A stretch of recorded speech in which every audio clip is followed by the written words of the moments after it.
Question লৈছোঁ derive of A এক্সপনেনচিয়েল function. এক্সপনেনচিয়েল ফাংচনৰ কুৱেশ্যনটো কেনেধৰণে solve কৰোঁ এই সম্পৰ্কে এজন ষ্টুডেণ্টে মোলৈ এটা কুৱেশ্যন পঠাইছিলে, গতিকে তাৰ ডাউট হিচাপে আজি ভিডিঅ'টো আলোচনা কৰিছোঁ। কুৱেশ্যনটো চাবা ভালদৰে।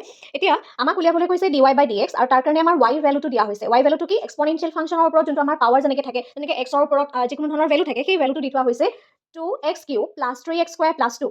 এতিয়া আমি প্ৰথমতে সলিউশনটো যেতিয়া কৰিম, প্ৰথমতে লিখিম যে আমাক কি দিয়া হৈছে। আমাক এটা ফাংচন দিয়া হৈছে y ফাংচন ই x³ + 3x² + 2, ঠিক আছে। গতিকে আমাক যদি এই ফাংচনটোত এক্সপনেনচিয়েল ফাংচনটোৰ ওপৰত অনলি x দিলেহেঁতেন তেতিয়া প্ৰব্লেম নাছিলে, আমি তেনেধৰণে লিখিলোহেঁতেন। কিন্তু আমাক ফাংচনটোৰ ওপৰত সম্পূৰ্ণ এটা ইকুৱেশ্যন দি থোৱা হৈছে আৰু তাৰ কাৰণে আমি ধৰি ল'ব লাগিব লেট ইউ ইকুৱেল টু এই ওপৰত যিমানখিনি মানে ভেলু আছে বা যিটো ইকুৱেশ্যন আছে সেইটো ইউ বুলি ধৰি লোৱা 2x³ + 3x² + 2, ঠিক আছে। এতিয়া এই ইকুৱেশ্যনটো যদি এইটো যদি ই হয় তেতিয়াহ'লে ইয়াত যোনটো y আছে, y জেগাত আমি কি লিখিব পাৰোঁ, ইউ লিখিব পাৰোঁ। ইউ কিয় লিখিব পাৰোঁ, যিহেতু 2x³ + 3x² + 2 এই ভেলুটো আমি ইউ বুলি ধৰি ল'লোঁ, ঠিক আছে। এই গোটেই ইকুৱেশ্যনটো ঠাইত কি বুলি ধৰিলোঁ, ইউ বুলি ধৰিলোঁ। সেইকাৰণে আমি ইয়াত y লিখোঁতে ওপৰত এই ইকুৱেশ্যনটো নিলিখোঁ।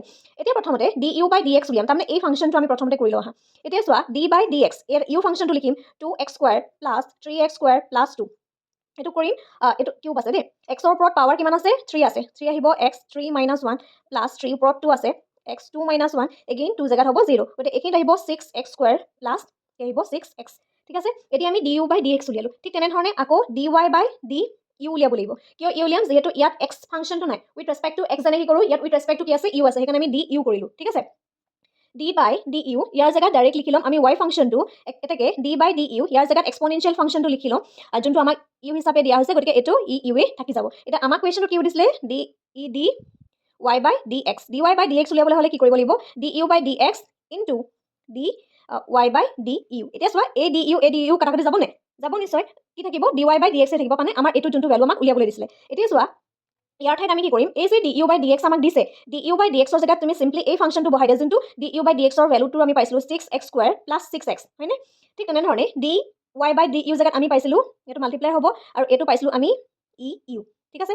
এতিয়া এই কুৱেশ্যনটোত আমি এনেধৰণে লিখিব পাৰোঁ 6x² + 6x ইনটু, ঠিক আছে, ইউ জেগাত কি লিখিম, এই যোনটো ইকুৱেশ্যন অৰিজিনেল ইকুৱেশ্যন, আমি শেষত কিন্তু ইউ লিখি থৈ আহিব নোৱাৰোঁ। শেষত ইউ লিখি থৈ আহিলে ভুল হ'ব। শেষত আমি কি কৰিম, ইউ জেগাত আমি যোনটো ভেলু ইয়াত বহাই থৈ আহিছিলোঁ সেই ভেলুটো বহাই দিম 2x³ + 3x² + 2, ঠিক আছে। তুমি এনেধৰণেও লিখিব পাৰা 2x³ + 3x² + 2। এইটো এটা ইকুৱেশ্যন হ'ল আৰু তাৰ লগত বাকী আমাৰ যিখিনি আছে 6x² + 6x, ঠিক আছে। এনেধৰণে আমি কৰিব লাগিব। এক্সপনেনচিয়েল ফাংচনৰ ওপৰত যেনেধৰণে এটা ইকুৱেশ্যন বা থাকে, তেতিয়া আমি সেই ইকুৱেশ্যনটোক এক্সট্ৰাকে আকৌ ডিৰাইভেটিভ কৰি ল'ব লাগে, ঠিক আছে। আমি এক্সট্ৰাকে ডিৰাইভেটিভ কৰিলেহে আমাৰ ফাইনেল আনচাৰটো ওলাব। কুৱেশ্যনটো ইম্পৰ্টেণ্ট হয় দেই, আৰু বুজি পাইছানে, মোক এটা কমেণ্ট কৰি জনোৱা।